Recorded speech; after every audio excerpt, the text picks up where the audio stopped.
Globalization. Do we actually need it? Is it a vital class that we need for our very busy schedules? Or is it the class that informs us about what is going on in the world today?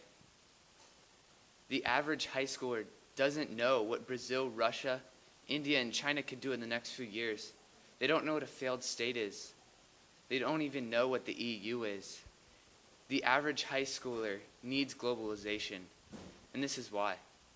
1, 2, 1, 2, 3, 4. Are you ready? Yep. What grade are you in? I'm in 9th grade. 9th? I'm a freshman. We're freshmen. 9. 9th grade. Name an African country. Africa. Djibouti. Kenya.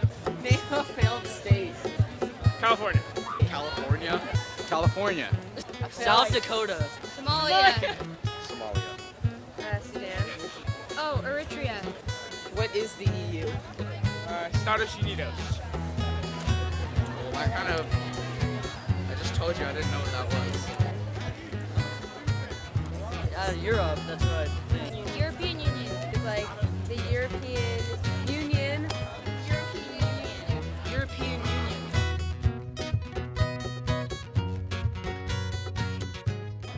I was born in Hong Kong. I moved here when I was 8 years old, so that's my global connect.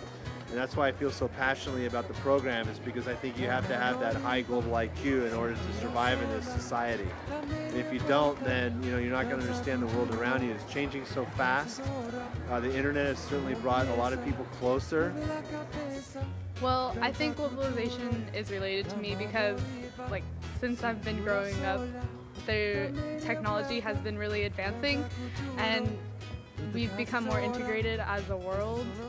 Well, I've been teaching for about 40 years now, close to it, and I think we have had to adjust our curriculum certainly to confront and understand certainly a globalization that has taken place. Deglobalization has taken place in the last certainly 10, 15, 20 years.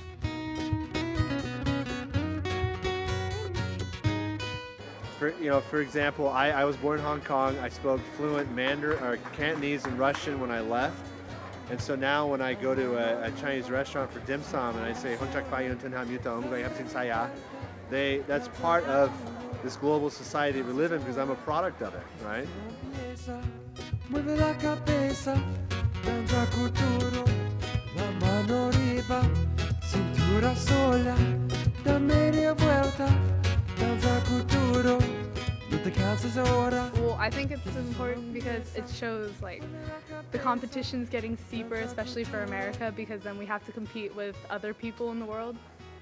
We've had to broaden our curriculum, broaden our perspective, and really try to understand what's going on in the world in more depth over the last 10, 15, 20 years. If students don't know what's going on around the world, then how are they going to be prepared later on in life when they're going to have to be competing with these people? It will be a more globally connected world, and you're going to have to understand much more what's taking place in places like China and India and Singapore and Africa and sub-Saharan Africa and in the Middle East, and your futures are going to be more tied to what's taking place in those worlds. And so it's very, very important to have that understanding as you leave high school and enter college.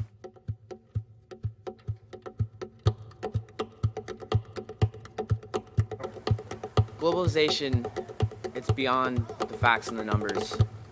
It helps us see, beyond cultures other than our own.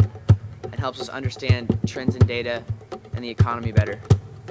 Most importantly, however, it helps us to, recognize the world for what it is.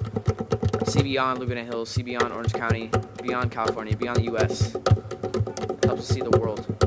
We're all one people.